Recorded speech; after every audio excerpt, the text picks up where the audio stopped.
ಸ್ನೇಹಿತರೆ, ಮೀಡಿಯಾ ಮಾಸ್ಟರ್ಸ್ಗೆ ಸ್ವಾಗತ ಸುಸ್ವಾಗತ. ಗೆಳೆಯರೆ, ಮನೆಯೊಳಗಣ ಕಿಚ್ಚು ಮನೆಯ ಸುಟ್ಟಲ್ಲದೆ ನೆರೆ ಮನೆಯ ಸುಡದು ಕೂಡಲ ಸಂಗಮ ದೇವ ಅಂತ ಹೇಳ್ತಾರೆ ಅಣ್ಣ ಬಸವಣ್ಣನವರು. ಆದರೆ ಅಲ್ಲೊಂದು ಕಿಚ್ಚಿದೆ, ಅದು ಮನೆಯಲ್ಲೇ ಹುಟ್ಟಿದ ಕಿಚ್ಚು. ಅದು ನೆರೆ ಮನೆಯನ್ನ ಹೇಗೂ ಸುಡ್ತಾ ಇತ್ತು, ಈಗ ಒಡಲನ್ನು ಕೂಡ ಸುಡ್ತಾ ಇದೆ. ಗೆಳೆಯರೆ, ನಾನು ಏನು ಹೇಳ್ತಾ ಇದ್ದೀನಿ ಅನ್ನೋದು ನಿಮಗೆ ಸ್ವಲ್ಪ ಅರ್ಥ ಆಗಿರಬೇಕು. ಇಷ್ಟು ದಿನ ಏಷ್ಯಾ, ಯುರೋಪ್, ಅಮೆರಿಕ ಮುಂತಾದ ಕಡೆಗಳಲ್ಲಿ ಅನ್ಯ ಧರ್ಮೀಯರನ್ನ ಕೊಲ್ಲೋದ್ರ ಮೂಲಕ ಒಂದು ಜಾಗತಿಕ ಅಸಹನೆಗೆ ಕಾರಣವಾಗಿದ್ದ ಇಸ್ಲಾಮಿಕ್ ಉಗ್ರಗಾಮಿ ಗುಂಪುಗಳು ಈಗ ತಮ್ಮವರನ್ನೇ ಬಲಿ ತಗೊಳ್ತಾ ಇವೆ. ಮತದ ಕಾರಣಕ್ಕೆ ಕೂಡ ಭಯೋತ್ಪಾದನೆಯನ್ನ ಬೆಂಬಲಿಸೋದಕ್ಕೆ ಹೋಗಬಾರದು ಅನ್ನೋ ಸತ್ಯವನ್ನ ಅವರಿಗೆ ಅರ್ಥ ಮಾಡಿಸೋ ಪ್ರಯತ್ನವೊಂದನ್ನ ಉಗ್ರಗಾಮಿಗಳೇ ಅಲ್ಲಿ ಮಾಡೋದಕ್ಕೆ ಹೋಗ್ತಾ ಇದ್ದಾರೆ. ಈಗಲ್ಲಿ ಶುದ್ಧೀಕರಣದ ಹೆಸರಲ್ಲಿ ಶುರುವಾಗಿರುವ ಇಸ್ಲಾಮಿಕ್ ಭಯೋತ್ಪಾದನೆ 10 ಜೀವಗಳನ್ನ ಅತ್ಯಂತ ಬರ್ಬರವಾಗಿ ಬಲಿ ತಗೊಂಡಿದೆ. ಇಷ್ಟು ದಿನ ನೆರೆಹೊರೆಯನ್ನ ಸುಡ್ತಾ ಇದ್ದ ಕಿಚ್ಚು ಈಗ ಒಡಲಿಗೆ ಬೀಳ್ತಾ ಇದೆ. ಹಾಗಾದ್ರೆ ಏನಿದು ಘಟನೆ? ಇಷ್ಟಕ್ಕೂ ಅಲ್ಲಿ ನಡೆದಿರೋದಾದ್ರೂ ಏನು ಅನ್ನೋದ್ರ ಬಗ್ಗೆ ಒಂದಷ್ಟು ಮಾಹಿತಿಯನ್ನ ನಾವಿಲ್ಲಿ ನೋಡೋಣ.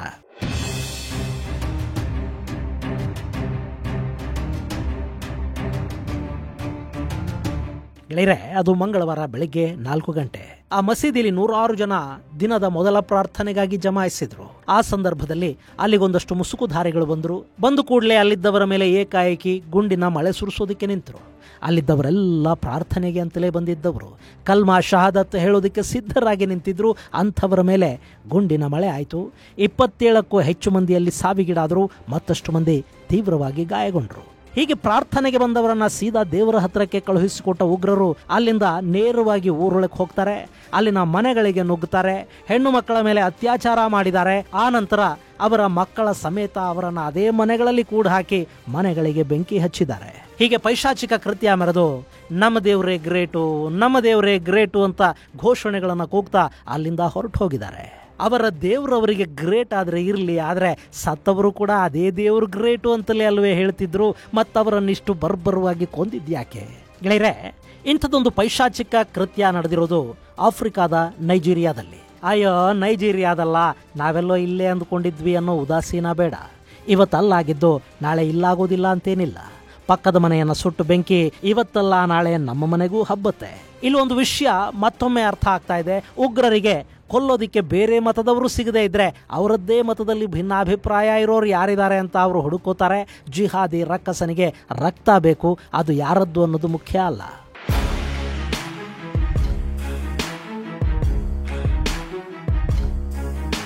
ಗೆಳೆಯರೆ, ಇಸ್ಲಾಂ ಅನ್ನೋದು ಇವತ್ತು ಜಗತ್ತಿನ 2ನೇ ಅತಿ ದೊಡ್ಡ ಮತ. ಹಿಂದೂ, ಕ್ರೈಸ್ತ, ಮುಸಲ್ಮಾನ ಯಾರೇ ಇರಲಿ, ಮನುಷ್ಯ ಎಲ್ಲರನ್ನೂ ಯಾವತ್ತೂ ಸಮಾನವಾಗಿ ನೋಡೋದಿಲ್ಲ. ಪ್ರತಿಯೊಬ್ಬನಿಗೂ ಶ್ರೇಷ್ಠತೆಯ ಒಂದು ರೋಗ ಇದ್ದೇ ಇರುತ್ತೆ. ಆದರೆ ಅದರ ಪ್ರದರ್ಶನದ ರೀತಿ ಒಂದೊಂದು ಮತದಲ್ಲೂ ತುಂಬಾನೇ ಭಿನ್ನ. ನಮ್ಮಲ್ಲಿ ಅಸ್ಪೃಶ್ಯತೆಯಂಥ ಅಸಹ್ಯಗಳಿದ್ವು, ಈಗ ಅವು ಬಹುತೇಕ ಮರೆಯಾಗ್ತಾ ಇವೆ. ಆದರೆ ಮಧ್ಯಪ್ರಾಚ್ಯದ ದೇಶಗಳಲ್ಲಿರೋ ಹಾಗೆ ನಾವು ಶ್ರೇಷ್ಠತೆಯ ರೋಗಕ್ಕೆ ಬಿದ್ದು ಒಬ್ಬರನ್ನೊಬ್ಬರು ಕೊಂದುಕೊಳ್ಳೋದಕ್ಕೆ ಹೋಗ್ತಾ ಇಲ್ಲ.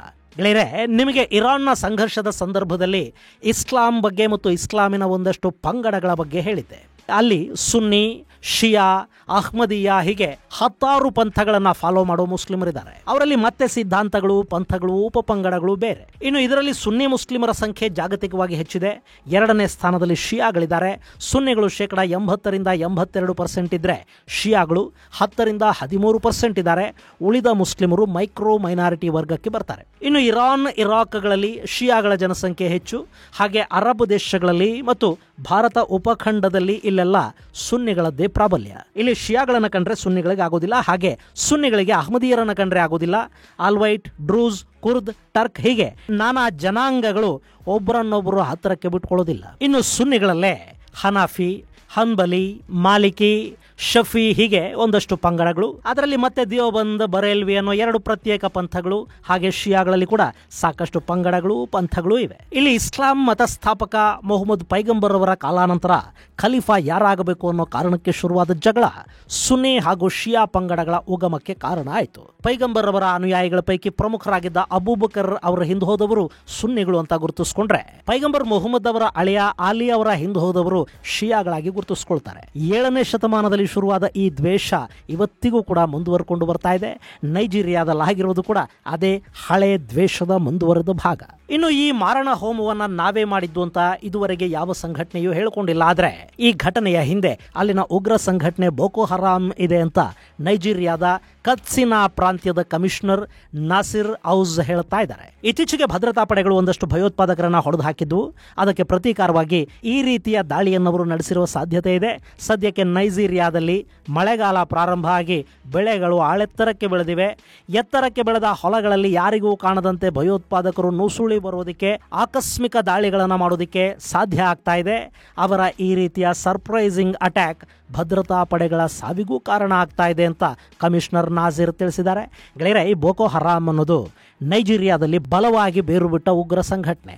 ಅವರ ಕಾರಣದಿಂದ ಇಲ್ಲಿವರೆಗೆ ನೈಜೀರಿಯಾ ಭಾಗದಲ್ಲೇ ಸುಮಾರು 2 ಮಿಲಿಯನ್ಗೂ ಅಧಿಕ ಮಂದಿ ತಮ್ಮ ಊರುಗಳನ್ನು ಖಾಲಿ ಮಾಡಿಕೊಂಡು ಹೋಗಿದ್ದಾರೆ. ಲಕ್ಷಾಂತರ ಮಂದಿಯನ್ನ ಈ ಉಗ್ರರು ಕೊಂದು ಹಾಕಿದ್ದಾರೆ. ನೈಜೀರಿಯಾ ಮೂಲದ ಈ ಉಗ್ರ ಸಂಘಟನೆ ನೈಜರ್, ಚಾಡ್, ಕ್ಯಾಮರೂನ್ ಹಾಗೂ ಮಾಲಿಯಲ್ಲಿ ಕೂಡ ತನ್ನ ಬೇರುಗಳನ್ನು ಬಿಟ್ಕೊಂಡಿದೆ. ಒಂದು ಕಾಲಕ್ಕೆ ಇದು ಐಸಿಸ್ ಜೊತೆ ಗುರುತಿಸಿಕೊಂಡಿತ್ತು. ಈಗ ಅವರಿಂದ ಬೇರೆ ಆಗಿದೆ. ಆದರೆ ಅಷ್ಟೇ ಭಯಾನಕವಾಗಿ ತನ್ನ ಕಬಂಧ ಬಾಹುಗಳನ್ನು ಚಾಚ್ತಾ ಹೋಗ್ತಾ ಇದೆ. ಇನ್ನು ಈ ಸಂಘಟನೆಯ ಮೊದಲ ಗುರಿ ಏನು ಗೊತ್ತಾ?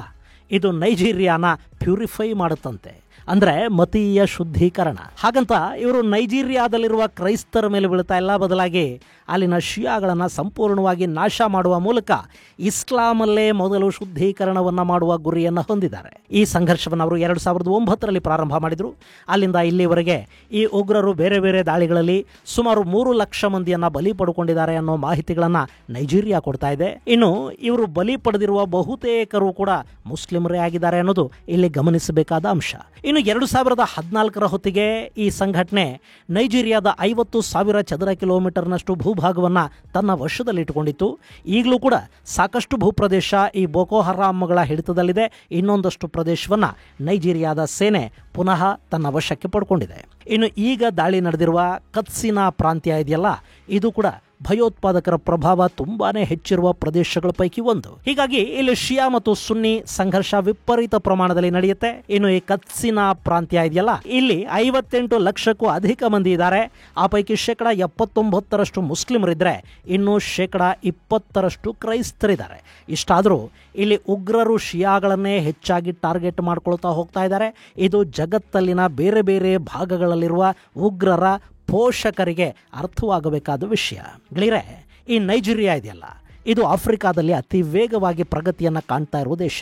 ಇದು ಪಶ್ಚಿಮ ಭಾಗದಲ್ಲಿದ್ದು ಒಂದು ಕಡೆ ಅಟ್ಲಾಂಟಿಕ್ ಸಾಗರವನ್ನು ಗಡಿಯಾಗಿ ಹೊಂದಿದೆ. ಹಾಗೇನೆ ನೈಜರ್, ಚಾಡ್, ಕ್ಯಾಮರೂನ್, ಬೆನಿನ್ ದೇಶಗಳನ್ನು ಗಡಿಯಾಗಿ ಹೊಂದಿರುವ ಈ ನೈಜೀರಿಯಾ ಒಟ್ಟು 9,23,769 ಚದರ ಕಿಲೋಮೀಟರ್ನಷ್ಟು ವಿಸ್ತೀರ್ಣವನ್ನು ಹೊಂದಿದೆ. ಒಂದು ಕಾಲದಲ್ಲಿ ಇದು ಬ್ರಿಟಿಷರ ವಸಾಹತು ಆಗಿತ್ತು. ಅಕ್ಟೋಬರ್ 1, 1960ರಲ್ಲಿ ಬ್ರಿಟಿಷರಿಂದ ಸ್ವಾತಂತ್ರ್ಯವನ್ನು ಪಡ್ಕೊಂಡ ನೈಜೀರಿಯಾ ಅವತ್ತಿಂದಲೂ ಕೂಡ ನಾಗರಿಕ ಸಂಘರ್ಷಗಳನ್ನು ಎದುರಿಸುತ್ತಲೇ ಬರ್ತಾ ಇದೆ.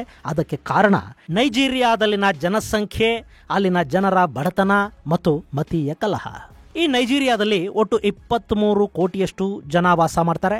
ಇದರಲ್ಲಿ 53.5% ಮುಸ್ಲಿಮರಿದ್ದರೆ 49.9% ಕ್ರೈಸ್ತರಿದ್ದಾರೆ. ಆ ಪೈಕಿ 10.6% ಕ್ಯಾಥೋಲಿಕ್ ಕ್ರಿಶ್ಚಿಯನ್ರಿದ್ದರೆ 35.3% ಪ್ರೊಟೆಸ್ಟೆಂಟ್ರಿದ್ದಾರೆ. ಇನ್ನು ಮುಸಲ್ಮಾನರಲ್ಲಿ 5% ಮಾತ್ರ ಶಿಯಾಗಳಿದ್ದಾರೆ. ಇನ್ನುಳಿದ 95% ಇಲ್ಲಿ ಸುನ್ನಿ ಮುಸಲ್ಮಾನರೇ ಇದ್ದಾರೆ. ಹಾಗೆ ಮುಸ್ಲಿಮರು ಹೆಚ್ಚಿರುವ ಪ್ರದೇಶಗಳಲ್ಲಿ ಉಗ್ರ ಸಂಘಟನೆಗಳ ಪ್ರಭಾವ ಕೂಡ ಹೆಚ್ಚಿದೆ. ಅದರಲ್ಲಿ ನೈಜೀರಿಯಾದ ಉತ್ತರ ಭಾಗದಲ್ಲಿನ ಪ್ರಾಂತ್ಯಗಳಲ್ಲಿ ಹೆಚ್ಚು ಭಯೋತ್ಪಾದಕ ಕೃತ್ಯಗಳು ನಡೀತಾ ಇವೆ. ಸೊ ಮುಸ್ಲಿಂ ವರ್ಸಸ್ ಕ್ರಿಶ್ಚಿಯನ್ ಹಾಗೂ ಮುಸ್ಲಿಂ ವರ್ಸಸ್ ಮುಸ್ಲಿಂ ಅನ್ನೋ ಪರಿಸ್ಥಿತಿ ಅಲ್ಲಿ ನಿರ್ಮಾಣ ಆಗಿದೆ. ಈಗ ಕೂಡ ಅಲ್ಲಿನ ಉಗ್ರರು ಕೊಂದು ಹಾಕಿರೋದು ಶಿಯಾ ಪಂಗಡದ ಮುಸಲ್ಮಾನರನ್ನ ಅಂತ ಹೇಳಲಾಗ್ತಾ ಇದೆ.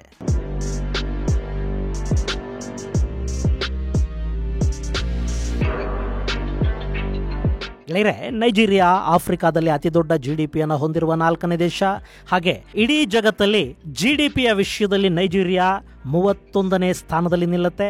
ನೈಜೀರಿಯಾ ಒಂದು ಕಾಲಕ್ಕೆ ಮಿಲಿಟರಿ ಆಡಳಿತ ಹಾಗೂ ಭ್ರಷ್ಟಾಚಾರದ ಕಾರಣದಿಂದ ಸಾಕಷ್ಟು ಸದ್ದು ಮಾಡಿತ್ತು. ಆದರೆ 1999ರ ನಂತರ ನೈಜೀರಿಯಾ ಆರ್ಥಿಕ ಸುಧಾರಣೆಯತ್ತ ಗಮನ ಹರಿಸ್ತಾ ಹೋಯಿತು. ಅಲ್ಲಿನ ಆಯಿಲ್ ಮತ್ತು ನ್ಯಾಚುರಲ್ ಗ್ಯಾಸ್ ಆ ದೇಶದ ಆರ್ಥಿಕತೆಗೆ ದೊಡ್ಡ ಕೊಡುಗೆಯನ್ನು ಕೊಟ್ಟವು.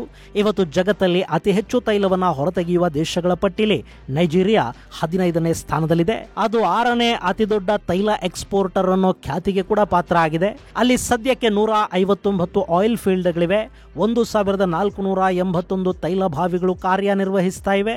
ಭಾರತ ಕೂಡ ನೈಜೀರಿಯಾದಿಂದ ತೈಲ ಮತ್ತು ನ್ಯಾಚುರಲ್ ಗ್ಯಾಸ್ ಅನ್ನು ತರಿಸ್ಕೊಳ್ತಾ ಇದೆ. ಇದರ ಜೊತೆ ಗೋಲ್ಡ್, ಟಿನ್, ಬಾಕ್ಸೈಟ್, ಐರನ್ ಸೇರಿದ ಹಾಗೆ ಸಾಕಷ್ಟು ನೈಸರ್ಗಿಕ ಸಂಪನ್ಮೂಲಗಳು ನೈಜೀರಿಯಾನ ಶ್ರೀಮಂತಿಕೆಯ ಹಾದಿಗೆ ಮುನ್ನಡೆಸೋ ಪ್ರಯತ್ನವನ್ನು ಮಾಡ್ತಾ ಇವೆ. ಇನ್ನು ಇಲ್ಲಿನ ಕೃಷಿ ಜಿಡಿಪಿಗೆ 23% ಕೊಡುಗೆಯನ್ನು ಕೊಡ್ತಾ ಇದೆ. ಸೊ ಆಫ್ರಿಕಾದ ದೇಶವೊಂದು ಅಭಿವೃದ್ಧಿಯ ಪಥದಲ್ಲಿ ಹೆಜ್ಜೆ ಹಾಕ್ತಿರೋ ಸಂದರ್ಭದಲ್ಲಿ ಭಯೋತ್ಪಾದನೆ ಅನ್ನೋದು ಅಲ್ಲಿನ ಅಭಿವೃದ್ಧಿಯ ವೇಗಕ್ಕೆ ಕಡಿವಾಣ ಹಾಕ್ತಾ ಇದೆ.